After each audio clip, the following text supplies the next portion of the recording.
this press conference by statements of the two ministers. First, you'll hear the statements of the ministers. Then you will have an opportunity to ask a few questions. Minister, the floor is yours. Minister Gideon Saar, Minister of Israel, to Vilnius, to Lithuania. Dear Gideon, welcome. As you know, our city used to be called, and now it's called the Northern Jerusalem, and because of the many cultural relations and of the common history that we have, because of such big contribution and involvement of Jewish people to history of Lithuania, to the state building of Lithuania, as well as the state building of Israel.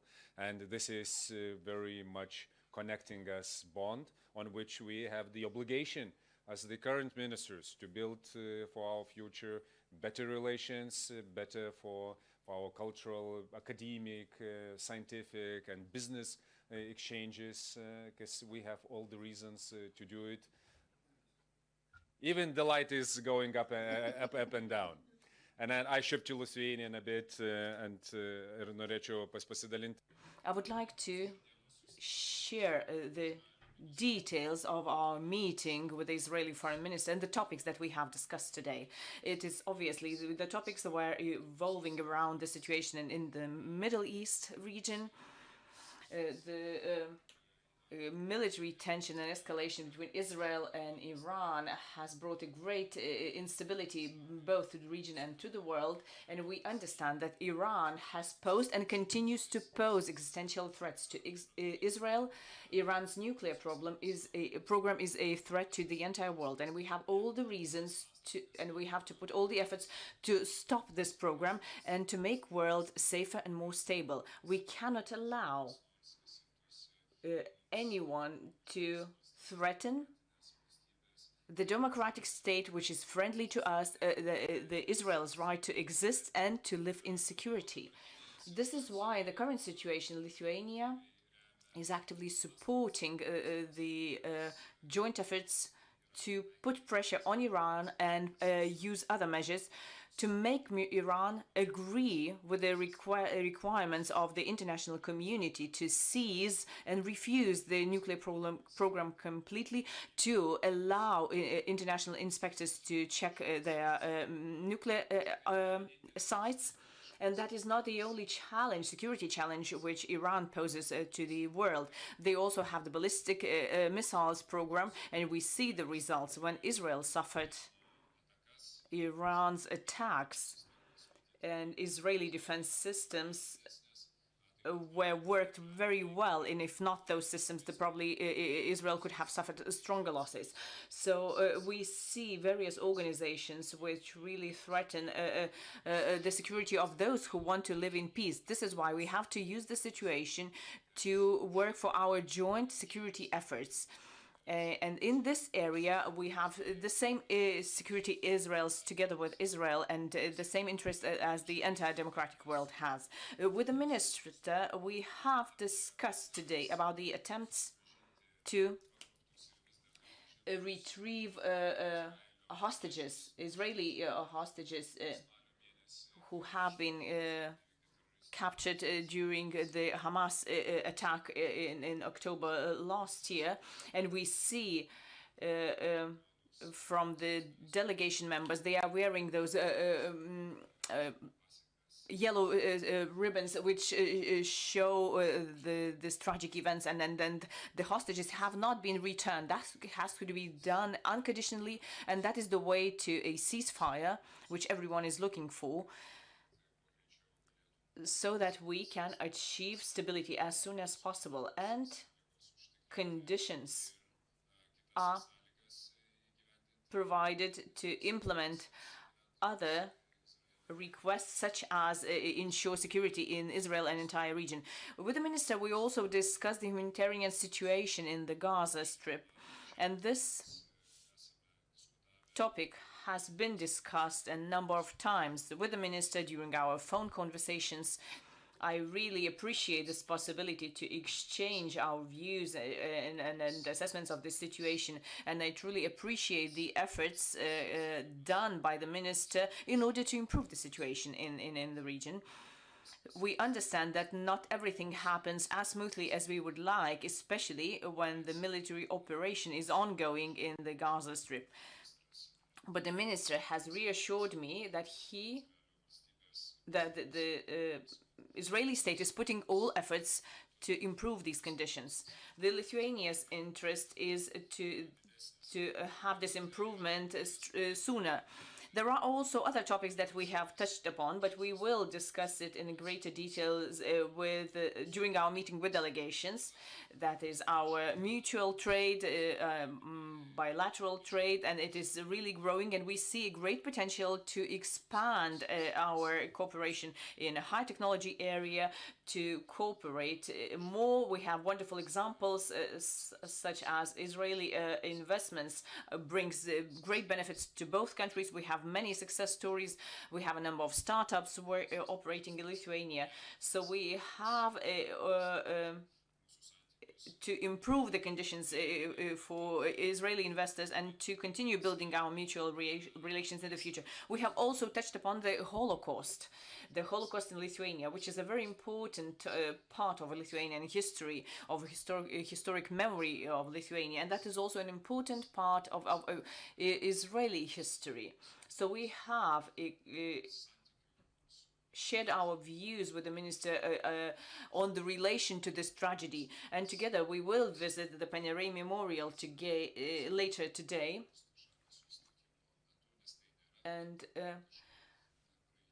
it is not the Holocaust is not something that happened a long time in the past. It is also a living history, because learning the lessons of the history, we have to do all the homework, and we haven't completed our homework, and probably we will never complete our homework until anti-Semitism is widespread. Today.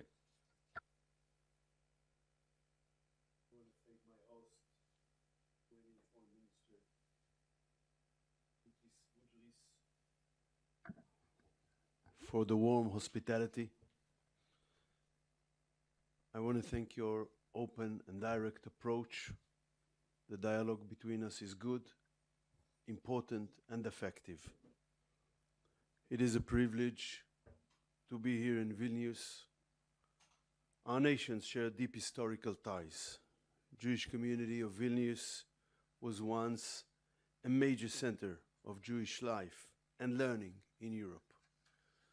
And my wife's family also came from Vilnius, so I can assure you, Minister, it's my first visit, but not the last. Israel sees Lithuania as an important partner in Europe. And I believe that Israel is a strategic partner for Europe and for Lithuania. Israel is an asset for Europe and the Western world in the Middle East. Israel's Operation Rising Lion against the head of the snake in Iran, and its many actions since the October 7th massacre contribute directly and significantly to the security of Europe. Our operation was a huge success. Iran's nuclear program was the greatest threat to regional stability, and also a great threat for Europe and world order. A nuclear Iran certainly would have caused a nuclear arms race in the Middle East, as much as a threat of leaking this kind of dangerous weapon to terrorist organizations. Israel's actions, along with the US, sent the Iranian regime's nuclear ambitions many years back. Iran's ballistic missiles that Israel severely damaged were able to reach Europe too. Our strikes damaged Iran's supplies of drones, the very same technology being used by Russia with an Iranian help during its war against Ukraine. We were very successful with intercepting 1,000 of them. Israel's war on 7 fronts since Hamas' October 7th massacre is not just Israel's war. Of course, it is a war for our survival, but it is a broader struggle between the free world and the radical axis of terror led by Iran and its proxies, Hamas, Hezbollah, the Houthis of Yemen, the Shiite militias in Iraq, Palestinian terror gangs in Judea and Samaria. And the axis is supported by the authoritarian axis, China, Russia, and North Korea. Israel did not seek this war. Hamas started it and is responsible also for its continuation in Gaza. We are serious, as I told the minister, in our will to reach a hostage deal and a ceasefire. We said yes to Special Envoy Steve Witkoff's proposals. Unfortunately, until now, Hamas hadn't. This war can end any day if Hamas releases our hostages and lays down its arms. Minister, this battle is between civilization and barbarism. Europe must not be confused. Israel is a strategic partner. There is no other partner that shared the same values and challenges in our region. Our action contributes directly to European security, while those in the international community talk the talk, Israel was the only one to act, to remove the threat, to do the dirty work for all of us, as the German Chancellor said. The capabilities that Israel destroyed in Iran did not only threaten Israel, they threatened Europe and the wider Western world. Israel has much to contribute to Lithuania, and we want to cooperate, trade, economy, high-tech, but also in security from our experience, technology, and equipment. Dear Minister, as I stand here in Vilnius, I recall the special Jewish heritage of this land. I also recall the dark chapter that led to its destruction during the Holocaust. As a nation, we will always carry this pain with us. But I also see hope in our partnership. We appreciate Lithuanians' commitment to fight anti-Semitism. We discussed it. We are grateful to Lithuania for standing with Israel in our most difficult hour. And we will still need to continue standing firmly by us on the international stage. Let us further strengthen the bonds between our nations for the sake of a better and safer and prosperous future for all of us. Thank you. Thank you, Minister. Now we have a few questions. Bloomberg. Hello, Mr. Saar. My name is Milda Shaputita. I'm a reporter with Bloomberg News. I have a question on Syria. Are Israel and Syria discussing a possible peace agreement, or is this more non-belligerence,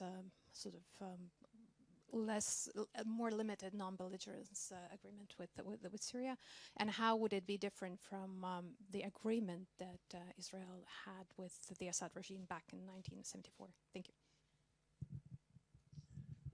We would like to have all our neighbors, all the countries around us, in the camp of normalization and peace in the region with Israel. That includes Syria as much as it includes Saudi, as much as it includes Lebanon, and it is too early to prejudge what will happen in the future, but we have certain security needs, we have certain demands naturally, but basically I think all the nations in this region have a lot to earn from normalization and good relations between us and them. I can say that those countries who normalize connections with us, like the UAE, we have great trade relations, growing even during this war. We have partnerships and good dialogue between us. So I hope that will be the case with all our neighbors.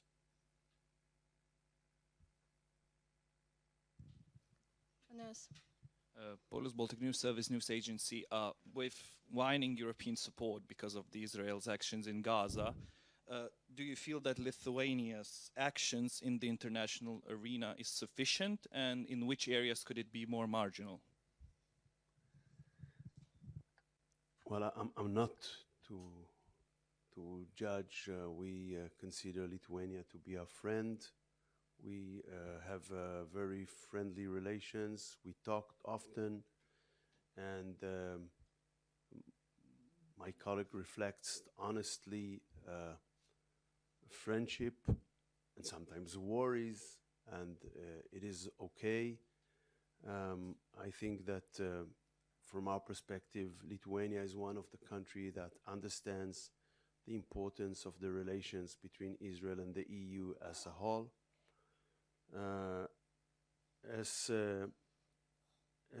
it was said by the minister also raises the issue of humanitarian situation in Gaza Strip during our conversations, and I can say that today, while we are standing here, there is a dialogue begins in Jerusalem between the EU delegation and Israel, with an effort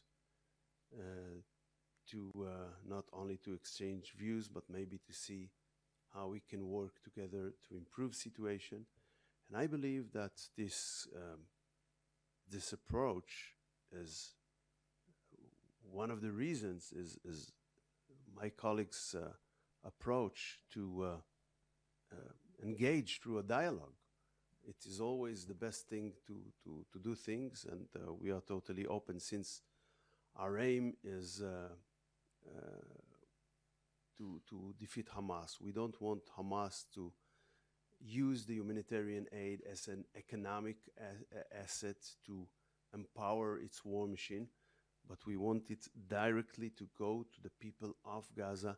And since we share the same goals, we might find maybe new ways how to do it. Elta?